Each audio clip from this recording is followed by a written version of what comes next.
ከሰሞኑን በአሜሪካ የተከሰተው ከባድ የበረዶ አውሎ ንፋስ በሚሊዮን የሚቆጠሩ የዜጎችን ሕይወት አናግቷል። ተያያዥ የሆነው የክረምት አውሎ ንፋስም በአሜሪካ ውስጥ የሰዎችን ሕይወት የቀጠፈ ከ1 ሚሊዮን በላይ ደንበኞችን የኤሌክትሪክ ኃይል ያሳጣ ክስተት ሆኖም በታሪክ ተመዝግቧል። ቴነሲ በኃይል መቆጣጠር ሳቢያ በጣም ከተጎዳች ግዛት መሃል አንዷ ስትሆን በአሁኑ ጊዜ ወደ 250 ሺህ የሚጠጉ ደንበኞችም የኤሌክትሪክ ኃይል የላቸውም። በሚሲሲፒም 157 ሺህ የሚያሉ ሰዎች የኤሌክትሪክ ኃይል የሌላቸው ሲሆኑ በሉዊዚያና ደግሞ ከ100 ሺህ በላይ የሚሆኑ የምስራቅ ካሮል ካንትሪ ደግሞ በጣም የተጎዳው አካባቢም ነው። ከቴክሳስ እስከ ኒው ኢንግላንድ ያለው አውሎ ንፋስ አደገኛ ሁኔታዎችን ከማስከተልም ባለፈ ከ14 ሺህ በላይ በረራዎች የተሰረዙበትም ጭምር ነው። የቅዝቃዜው መጠን በአንዳንድ አካባቢዎች እስከ -30 ዲግሪ ሴንቲግሬድ መውረዱም መረጃዎች ያሳያሉ። አውሎ ንፋሱ ከባድ የበረዶ ዝናብና ቀዝቃዛ ዝናብ አቀላቅሎ በመያዙ የሀገሪቱን ሰፊ ክፍል ችግር ውስጥ የከተተ መሆኑም ተመላክቷል።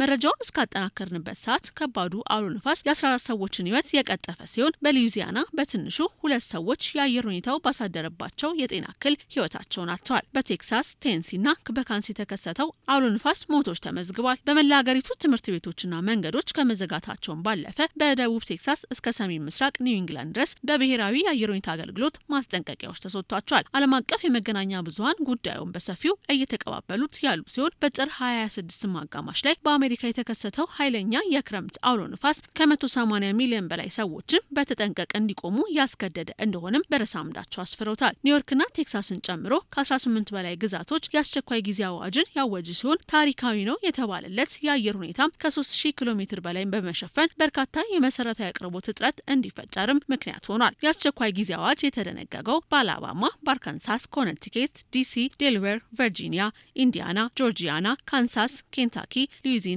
ሜሪላንድ፣ ሚሲሲፒ፣ ሚዙሪ፣ ነብራስካና ኒው ጀርሲ፣ ኒውዮርክ፣ ሰሜን ካሮላይና፣ ኦሃዮ፣ ፔንሲልቬኒያ፣ ደቡብ ካሮላይና፣ ቴኔሲ፣ ቴክሳስ፣ ቨርጂኒያ እና ዌስት ቨርጂኒያ ናቸው። በአብዛኛው ደቡባዊ አሜሪካ በመቶዎች የሚቆጠሩ እጅግ በጣም ቀዝቃዛ የአየር ሁኔታዎች ማስጠንቀቂያዎች እየተሰጡ ሲሆን በማዕከላዊና በምስራቅ አሜሪካ በመቶዎች የሚቆጠሩ ተጨማሪ የክረምት አውሎ ንፋሶችም ማስጠንቀቂያዎችና የቀዝቃዛ የአየር ሁኔታ ማሳሰቢያዎችም አሉ። እንደ መንስኤነት የተጠቀሰው የአርክቲክ አካባቢ የመጣ እጅግ ቀዝቃዛ አየር ሲሆን በዋሽንግተን ዲሲና በኒውዮርክ የአየር በረራዎችን ማስተጓጉሏል። በይበልጥም በዳላስ፣ ፎርት ወርዝ፣ ሻርሎት፣ ፊላደልፊያና አትላንታ ዋና ዋና የአየር ማረፊያ ማዕከላት ላይ ሰፊ ክፍተትን ፈጥሯል። በትላንትናው ዕለት ብቻ የአሜሪካን አየር መንገድ ከ1400 በላይ በረራዎችን የሰረዘ ሲሆን ይህም በዕለቱ ከታቀደው በረራ 45% ያህሉ መሆኑንም ፍላይት አዌር ዘግቧል። ዴልታ አየር መንገድ፣ ሳውዝ ዌስት አየር መንገድ በእያንዳንዳቸው በቀኑ ከ1200 በላይ በረራዎችን መሰረዛቸው ሪፖርት አድርጓል። የአሜሪካ አየር መንገድ ደግሞ ከ860 በላይ የበረራዎችንም የተሰረዙ ሲሆን ጄት ብሉ ከ570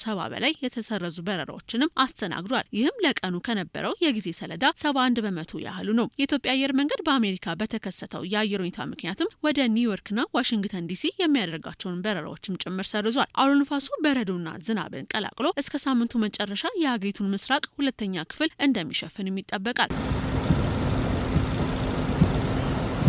ታሪካዊ ክስተት የተባለለት ከ213 ሚሊዮን በላይ የሚሆኑ ሰዎችን ማስጠንቀቂያ ውስጥ የከተተው አውሎ ንፋስ በአሜሪካ ፕሬዚዳንቱ ዶናልድ ትራምፕ በኩል የአስቸኳይ ጊዜ አዋጅን ያጸደቀም ሆኗል። ይህን ተከትሎ ከ20 በላይ የሚጠጉ ግዛቶችና የኮሎምቢያ ዲስትሪክት የአየር ሁኔታ ድንገተኛ አደጋዎችም ተከስተዋል። ፕሬዚዳንቱ አክለውም ጉዳዩን በስጋት መከታተላቸውን እንደሚቀጥሉ አስታውቀው የሀገሬውም ነዋሪ ደህንነቱን እንዲጠብቅና የሰውነቱን ሙቀት እንዲቆጣጠር ሲሉ በትሩዝ የማህበራዊ ገጽ አምዳቸው ላይ ማስፈረዋል። የፌዴራል የአደጋ ጊዜ አስተዳደር ኤጀንሲ በብዙ ግዛቶች ውስጥ በአሳሽ አዳኝ ቡድኖችም አስቀድሞ ያስቀመጠ ሲሆን በተጨማሪም ሁሉም ሰው ምግብ፣ ነዳጅና መሰል አስፈላጊ ቁሶችን እንዲያከማችና ይህንም ጊዜም በመተሳሰብ ማሳለፍ እንደሚያስፈልግ አስታውቋል። ባለስልጣናት ከአውሎ ንፋሱ በኋላ በትንሹ ለ1 ሳምንት የሚቆይ ለሕይወት አስጊ የሆነ ቅዝቃዜ ሊከሰት እንደሚችልም አስጠንቅቋል። በተለይም በሰሜን ክፍሎችና በላይኛው ሜድዌስት በኩልም የንፋስ ቅዝቃዜ መጠን እስከ -45 ዲግሪ ሴልሲየስ ድረስ እንደሚወርድም ትንበያዎች ተቀምጧል።